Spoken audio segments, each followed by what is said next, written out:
Hello guys, welcome back to my channel. For today's video, mag-a-update tayo guys para sa ating Singapore tax info kasi naka-red na, naka-warning si required siyang lagyan ng tax info. So mag-fill up tayo guys. So pupunta muna tayo sa Google. Type natin ang www.googleadsense.com para mapunta tayo sa ating account. So, tara. So, ayan. Punta na tayo sa ating Google account. Yan.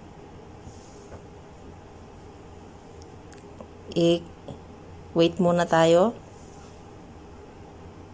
Tapos, yung dot sa kilid, yung dalawang guhit sa gilid dito sa left side. Pindutin natin yan.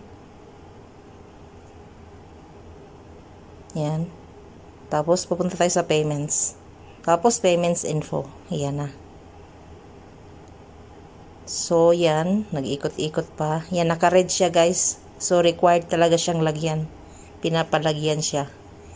Yung earnings dyan ay mali yan. Dapat sa Philippine Peso. So, yan. Pindutin na natin yung Singapore. Yan.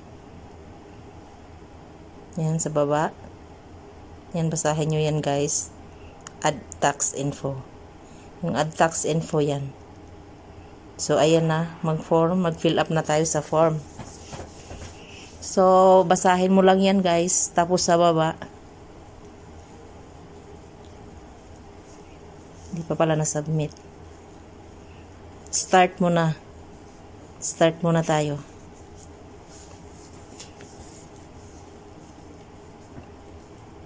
Yan. Start form. Yan ang i-click natin. Yan.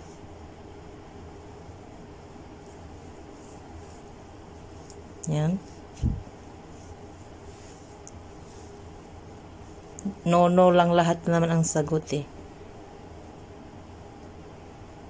Yung unique equity number no need nang lagyan. Hindi na siya pwedeng lagyan. Hindi na siya lagyan dapat. Yung business type. Yan. Yung basahin nyo muna yan. Yan. Pindutin yung business type.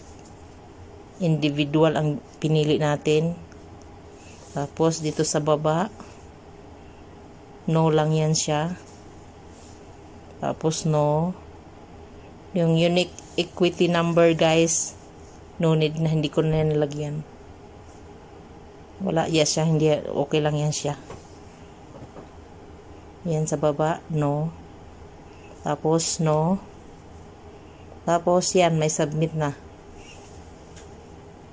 Ulitin nyo muna. Kung lahat tama ba yung no nyo dyan, nasagot. Tapos, bago nyo siya i-submit. So, matagal ako nag-check uli, chinik uli. Tapos, may nag-message sa messenger. So, ayan na. Submit na guys. So, yan na. Nag-ikot-ikot na siya. So, wait lang. So, ayan na guys. Yehey! Okay na. Tax info.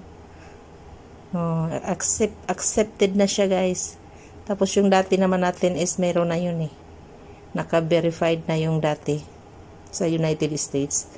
So, okay na yung Singapore at saka verified na dati yung sa atin sa US. So, yun lang po. Thank you for watching. Bye-bye. Thank you.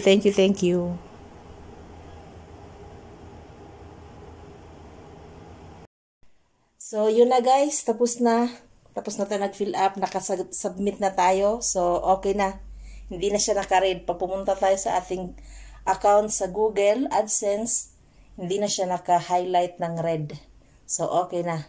Sana ma-update palagi ang ating sweldo. Sana malapit na tayong sa sweldo. Mag-a-update din ako kapag masweldo na.